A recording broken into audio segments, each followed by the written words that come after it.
21 এবং 26 দুবারই আমার ইলেকশন এজেন্ট হিসেবে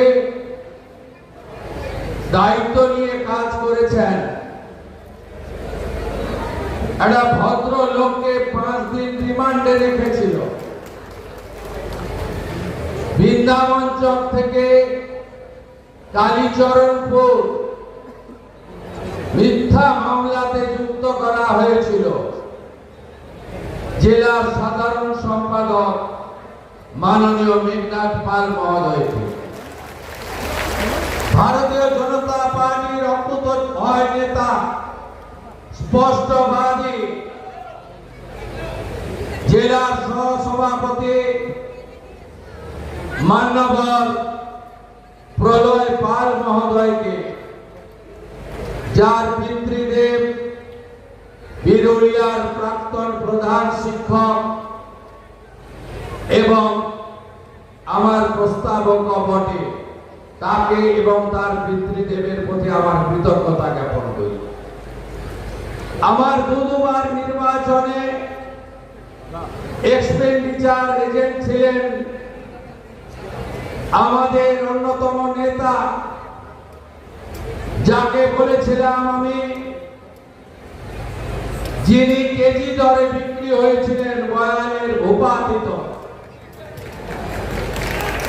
ওই এলাকা দেখতে যিনি ওই এলাকার নেতাদের নিয়ে ওখানে নির্বাচন সংগঠিত করেছেন অঞ্জন ভারতী মহোদয়কে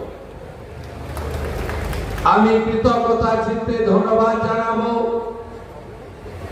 আমাদের প্রমুখ জেলা নেতৃত্ব কর্মাধ্যক্ষ সাহেব দাসকে, জেলা নেতৃত্ব সাথী অশোক করণকে, বিজেপির বরিষ্ঠ নেতা অনুপম মল্লিক, বিভাগের কনভেনার তরুণ নেতা ভাই নিরঞ্জন অধিকারী,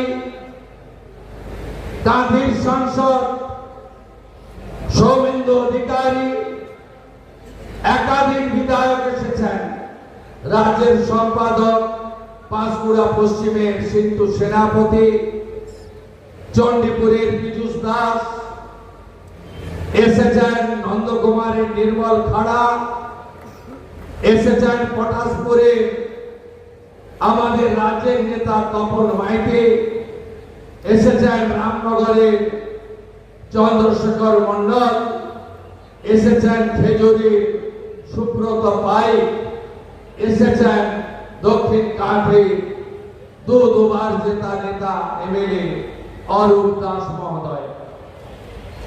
আরো যারা আছেন তালিকা লম্বা। আমি তো বুথ সভাপতিদের নাম জানি, আমি তো 300 পঞ্চায়েতের নাম জানি, আমি তো 41 জন শহীদ পরিবারের নাম জানি, আমি সবার নাম জানি। আর একটা নাম উল্লেখ করব, প্রয়াত নিশিকান্ত মন্ডলের সহধর্মিনী। একটা সময় নিশিদা আমার প্রস্তাবক ছিলেন 2004-এ, 2009-এ, আর 2014 থেকে 14, 16, 21, 26